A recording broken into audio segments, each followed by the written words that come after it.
राधे राधे। आज है कार्तिक मास पूर्णिमा। आज इसे त्रिपुरारी पूनम भी कहा जाता है। आज ही के दिन भगवान शिव जी ने राक्षसों का वध किया था। सभी देवी देवताओं ने दीपक जला के नदियों, सरोवरों और तालाबों पर दीपदान किया था। आज के दिन दीपदान का बहुत महत्व होता है। कार्तिक पूर्णिमा व्रत कथा। एक पौराणिक कथा के अनुसार तारकासुर नामक एक राक्षस था। उसके 3 पुत्र थे, तारकक्ष, कमलाक्ष और विद्युन्माली। तारकासुर बहुत ही बलवान था। उसने धरती व स्वर्ग पर अपना आतंक मचा रखा था, जिससे परेशान होकर देवताओं ने भगवान शिव से उसका अंत करने के लिए प्रार्थना की। उनकी प्रार्थना सुनकर भगवान शिव जी ने तारकासुर का वध किया। इससे देवता बड़े प्रसन्न हुए।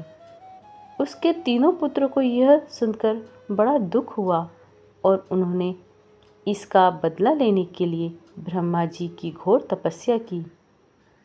उनकी तपस्या से प्रसन्न होकर ब्रह्मा जी ने तीनों से वरदान मांगने को कहा। तीनों ने ब्रह्मा जी से अपने अमर होने का वरदान मांगा।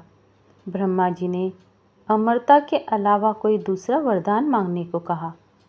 उसके बाद उन तीनों ने कुछ देर तक इस पर बहुत विचार किया और फिर ब्रह्मा जी से कहा, आप 3 अलग अलग नगरों का निर्माण करें, जिसमें सभी बैठकर पूरी पृथ्वी और आकाश में घूम सकें।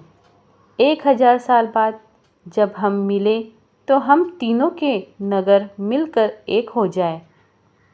जो देवता तीनों नगरों को एक ही बाण में नष्ट करने की क्षमता रखता है, वही हमारी मृत्यु का कारण बने।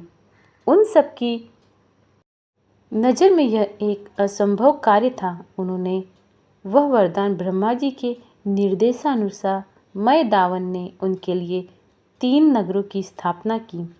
तारकक्ष के लिए सोने का और कमलाक्ष के लिए चांदी का और विद्युन्माली के लिए लोहे का नगर बनाया गया। तीनों ने मिलकर तीनों लोकों पर अपना अधिकार जमा लिया। इंद्र देवता इन तीनों राक्षसों से बहुत भयभीत हुए और भगवान शंकर जी के शरण में गए। इंद्र की बात सुनकर भगवान शिव जी ने इन दानवों का संहार करने के लिए एक दिव्य रथ का निर्माण किया। इस दिव्य रथ की हर एक चीज़ देवताओं से बनाई गई थी। चंद्रमा और सूर्य से पहिए बनाए गए थे। इंद्र, वरुण और कुबेर रथ के 4 घोड़े बने। हिमाचल धनुष बने और शेषनाग जी प्रत्यंचा बने।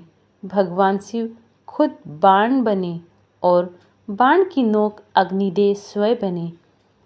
इस दिव्य रथ पर भगवान शिव स्वयं सवार हुए। देवताओं से बने इस रथ और तीनों भाइयों के बीच भयंकर युद्ध हुआ। युद्ध चलते समय प्रभु लीला से एक ऐसा समय आया कि तीनों रथ एक ही सीध में आ गए और जैसे ही ये तीनों रथ एक साथ सीध में आए, उसी समय भगवान शिव ने अपने बाण छोड़े और तीनों का एक साथ संहार कर दिया।